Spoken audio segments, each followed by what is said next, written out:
ये बात है। लड़ेंगे, अरे तो लड़ाई है, अरे तो लड़ाई है। बेहतर प्रशासन होश में आओ, बेहतर प्रशासन होश में आओ। और मुझे खबर लगी है यहाँ पे ज्ञापन लेने नहीं आए। मैं कलेक्टर साहब को आधे घंटे का समय देता हूँ, तो रोड पे जाके बैठेंगे। इस बात को ध्यान रखने, प्रशासन के जितने भी अधिकारी हो बता दो अपने अधिकारी को। अगर न्याय ऑर्डर किसी प्रकार से गड़बड़ होगा तो उसकी बड़ी जिम्मेदारी तुम्हारी। इतने आदिवासी 150 किलोमीटर दूर से आए और किसी प्रकार से हमने रैली में किसी प्रकार से कोई पत्र इतना सा कुछ नहीं किया, और कलेक्टर साहब यहाँ तक नहीं आ सकते। देश के मालिक और यहाँ के सारे लोग यहाँ पे बैठे, तुम कलेक्टर हो तो यहाँ पे नहीं आ सकते क्या? जितने भी यहाँ पे अधिकारी है, टीआई, एसपी, फलाना ढींका, सब लोग अपने अधिकारी से खबर पहुंचा दे कि अगर आधे घंटे के भीतर यहाँ पे ज्ञापन लेने और आदिवासी समाज की बात सुनने अगर यहाँ नहीं आए तो बैतूल में जा रहे हैं, वहां पे बैठेंगे, तुम्हारे डंडे में अगर तुम्हें हटा देना। जोहार। बहुत बहुत धन्यवाद भाई रामदेव काकोड़िया जी। हमारे बीच में भोपाल संभाग के संभागीय अध्यक्ष बंटी उल्टे जी आप उपस्थित है। आप शीघ्र मंच पर उपस्थित होकर अपने विचार रखेंगे। बंटी उल्टे जी। देखो देखो कौन आया, देखो देखो कौन आया। नौजवान साथी सर्व आदिवासी समाज के सभी संगठनों के सभी पदाधिकारी उपस्थित है। आप भाई रामदेव काकोड़िया जी को आमंत्रित कर रहा हूं, आप आए और अपनी बात रखेंगे। रामदेव काकोड़िया जी, आदरणीय रामदेव काकोड़िया जी।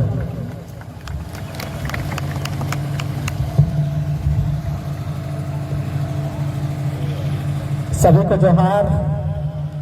आवाज नहीं निकल रही है आप लोगों की। मैं 150 किलोमीटर दूर से चल के आया हूँ और 4-5 किलोमीटर दूर अभी यात्रा में चल गया हूँ, फिर भी यहाँ पे आके बोल रहा हूँ। और खाना भी नहीं खाया है, जड़ी मुझले खा के हम लोग जिंदा रहने वाले लोग हैं। और मुझे एक ही चीज से हमेशा तकलीफ, जो आइट साइड जो युवा साथी खड़े हैं उनसे निवेदन है कि वो बैठ जाए। इसके बाद में मैं मेरी बात को आगे बढ़ाऊंगा। सभी जो साथी है वो आगे आके खड़े बैठ जाए। ये इतना सारा पंडाल खाली पड़ा है यार। ये इधर वाले साथी अलग से बोलना पड़ेगा शायद आप लोगों को। इस मंच में उपस्थित तमाम जो दूर द्वार से हमारी बहनें तपती धूप में हमारे भाई हमारे युवा साथी पहुंचे, उन सभी का सेवाजोहार करता हूं। और आज इस माहौल को देख के मुझे एक शायरी याद आ रही है।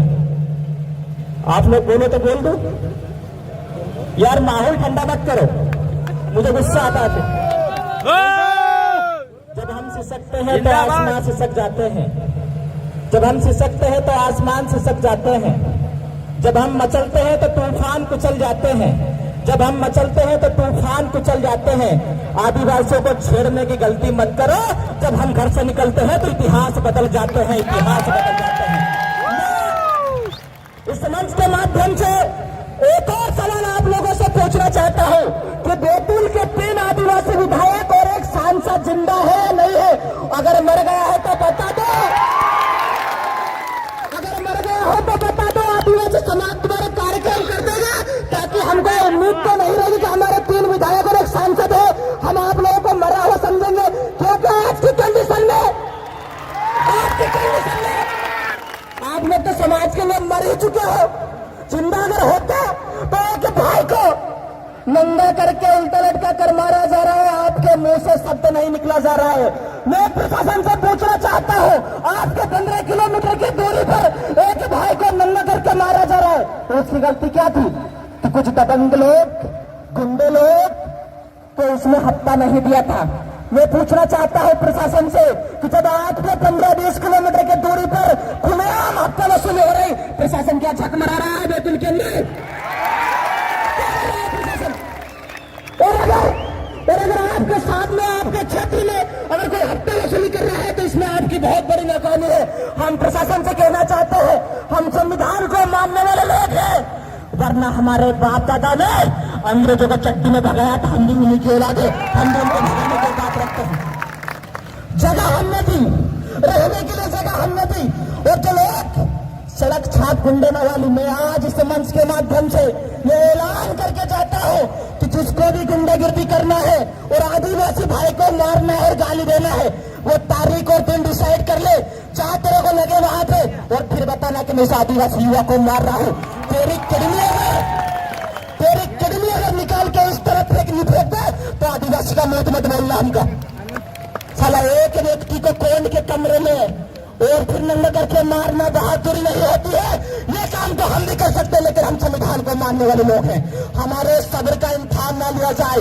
इतिहास गवाह है, जब जब भी आदिवासी ने संविधान का पालन नहीं किया है, ये इतिहास और देश गवाह है कि देश का पूरा सिस्टम डगमगाया है। मध्य प्रदेश में 2 से 3 करोड़ आदिवासी रहता है। प्रशासन मालूम कि नहीं मालूम? प्रशासन को और यहाँ के लोगों को मालूम कि नहीं मालूम?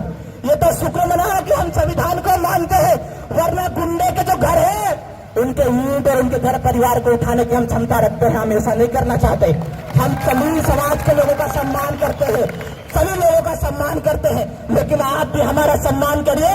कहीं ऐसा ना हो कि किसी दिन हमारे सब्र का बांध टूट जाए और जो लोग हमारी बहन बेटियों के ऊपर, हमारे युवाओं के ऊपर मारने की कोशिश कर रहे हैं, आंख दिखाने की कोशिश कर रहे हैं, हम लोग उनको भागने के लिए भी जगह नहीं छोड़ेंगे। हम प्रशासन से कहना चाहते हैं।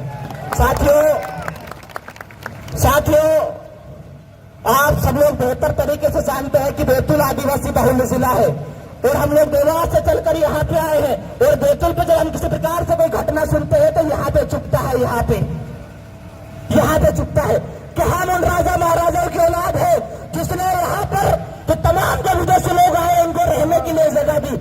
और आज दुर्भाग्य देखो कि वही लोग हमारे ऊपर अत्याचार कर रहे हैं। शर्म करो रे भाइयों, हमने तुम्हें रहने के लिए जगह दी, और अगर हमारे पूर्वज, हमारे बाप दादा अगर तुम्हें रहने के लिए जगह नहीं देते, तुम यहाँ आते ही नहीं, तो तुम हमारे भाई को कैसे मारते? तो सभी साथियों को, जोहार और युवाओं से भी कहना चाहता हूं कि आप लोग अपनी बारी का इंतजार ना करें। अभी मैं जब यहाँ आ रहा था तो बैतूल के शायद होशंगाबाद नर्मदापुरम के आगे साहब ने बोला देवास एसपी को, वो रामदेव आ रहा है, उसको रोक लेना। मैं बैतूल एसपी साहब और यहाँ के जो कर्मचारी है और यहाँ के जो आईजी साहब है उनसे कहना चाहता हूँ, 34 से 33 मुकदमे चल रहे हैं। मुकदमे जेल से नहीं डरता, इस बात को ध्यान में रखना अच्छी तरीके से। जहां पर भी हमारे बहन बेटी और युवाओं के ऊपर अत्याचार होगा, हम प्रशासन से लगा के, सरकार की भी संरक्षण लगा के विधानसभा तक की सीट बजाने की दमखमा भी समाज रखता है। गलत फहमी निकाल देना पूरी तरीके से। और मेरा एक ही सिद्धांत है शुरू से कि मैं भेड़ बकरियों की जिंदगी जीना पसंद नहीं। साला एक दिन जिएंगे शेर की तरह जिएंगे, ये मेरा सिद्धांत है। कीड़े मकोड़े की जिंदगी में मरना भी नहीं चाहता। और अभी से हम लोग ये लास्ट है, यहाँ पे आंदोलन है बैतूल के अंदर। अगर किसी व्यक्ति ने हमारे भाई के ऊपर उंगली उठाने की कोशिश की तो हम घर के अंदर उसका हाथ काट देंगे। ये ध्यान रख ले प्रशासन, अगली बार ऐसी गलती नहीं होगी। लेकिन हम सब्र से बंधे हुए हैं इस बात का कि हमारे सब्र का कोई बांध ना टूटे, इस बात का विशेष ध्यान रखें। अगली बार अगर हम बैतूल में आएंगे तो शांतिपूर्ण तरीके से नहीं आएंगे, ये बात को प्रशासन से कहना चाहता है और प्रशासन ध्यान रखे। यहाँ के तो एसपी साहब थे सिद्धार्थ चौधरी साहब, मैंने वीडियो डाला तो मेरे को धमका रहे थे कि यार आपने इस टाइप से क्यों बोला, आपको शर्म आने चाहिए। आपके 15 किलोमीटर दूर पे लोग हत्या वसूली कर रहे हैं और दादागिरी तुमको उनको बताना चाहिए, तुम हम दादागिरी बता रहे हो। ये कैसे समाज सेवा और कैसा प्रशासन आप लोग चला रहे हो?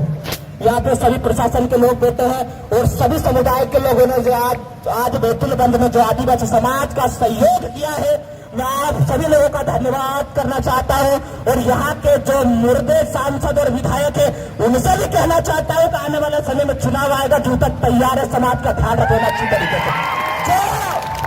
जो व्यक्ति समाज के साथ नहीं है उसका समाज में कोई काम नहीं है। हम सांसद और विधायक से कहना चाहते हैं, गांव और गलियों में घुस मत जाना। हमारी बहनें भी चप्पल लेकर तैयार है और युवा भी चप्पल लेकर तैयार है। सभी को जोहार, जिंदाबाद, लड़ेंगे जीतेंगे। आधे लोगों की और मेरी पता है चीन से ज्यादा खतरनाक। तरह देख लेता उधर के पीछे वाले युवाओं की आवाज में हाथ नहीं उठ रहे, उधर वाले क्यों नहीं उठ रहे हैं? अरे यार भाई, हम तो यहाँ पे ऐसा नहीं, मैं सोच रहा था तो देख लेंगे कितने लोग हमारे भाई को मारा है। अगर वो डबल सकर आएगा तो फिर से लड़ेंगे, कोई दिक्कत नहीं। मैं तो ऐसा तन किया है तो तुम्हारे हाथ ही खड़े नहीं हो रहे। लड़ेंगे, ये बात है, लड़ेंगे। अरे तो लड़ाई है, आगे और लाइए, अरे तो लड़ाई है, आगे और लाइए। बैतूल प्रशासन होश में आओ, होश में आओ, होश में आओ, बैतूल प्रशासन होश में आओ, होश में आओ, होश में आओ। और मुझे खबर लगी यहाँ पे ज्ञापन लेने नहीं आए। मैं कलेक्टर साहब को आधे घंटे का समय देता हूँ तो रोड पे जाके बैठेंगे। इस बात को ध्यान रख ले प्रशासन के जितने भी अधिकारी बता दो अपने अधिकारी को। किसी प्रकार से गड़बड़ होगा तो उसकी बड़ी जिम्मेदारी तुम्हारी। इतने आदिवासी 150 किलोमीटर दूर से आए और किसी प्रकार से हमने रैली में किसी प्रकार से कोई पत्थर इतना सा कुछ नहीं किया, और कलेक्टर साहब यहाँ तक नहीं आ सकते? देश के मालिक और यहाँ पे सारे लोग यहाँ पे बैठे, तुम कलेक्टर हो तो यहाँ पे नहीं आ सकते क्या? जितने भी यहाँ पे अधिकारी है, टीआईएसपी फलाना ढूंढका, सब लोग अपने अधिकारी से खबर पहुंचा दे कि अगर आधे घंटे के भीतर यहाँ पे ज्ञापन लेने और आदिवासी समाज की बात सुनने अगर यहाँ नहीं आए तो बैतूल में जा रहे हैं, यहाँ पे बैठेंगे, तुम्हारे डंडे में अगर तुम्हें हटा देना। जोहार। बहुत बहुत धन्यवाद भाई रामदेव काकोड़िया जी। हमारे बीच में भोपाल संभाग के संभागीय अध्यक्ष बंटी उल्के जी आप उपस्थित है। आप शीघ्र मंच पर उपस्थित होकर अपने विचार रखेंगे। बंटी उल्के जी। देखो देखो कौन आया, देखो बंटी उल्के देखो जी। कौन